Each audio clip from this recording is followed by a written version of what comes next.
Andika Perkasa tunda ke Maluku. Begini penjelasan Kapendam 16 Patimura. Kapendam 16 Patimura Kolonel R. Adi Prayogo Khairul Fajar pastikan kedatangan Panglima Besar TNI Jenderal Andika Perkasa ke Provinsi Maluku pada Selasa 7 November 2021 ditunda hingga waktu yang belum ditentukan.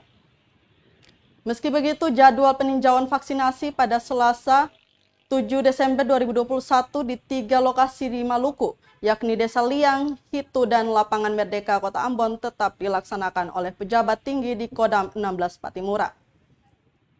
Ditanya terkait alasan penundaan Panglima ke Maluku, Kapendam hanya menjawab bahwa saat ini agenda Panglima sangat banyak.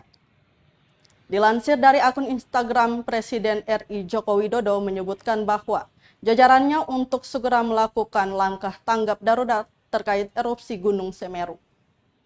Langkah tanggap darurat itu utamanya untuk mencari korban hingga melakukan penanganan dampak bencana. Sebelumnya, Panglima Jenderal TNI Andika Perkasa akan berkunjung ke Maluku. Kunjungan itu dikabarkan dijadwalkan pada Selasa hari ini.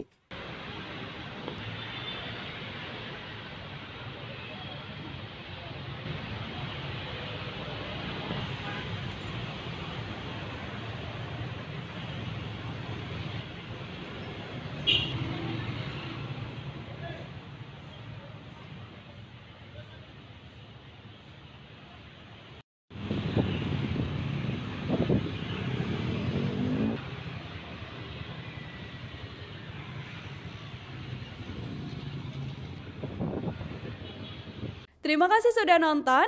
Jangan lupa like, subscribe, dan share ya.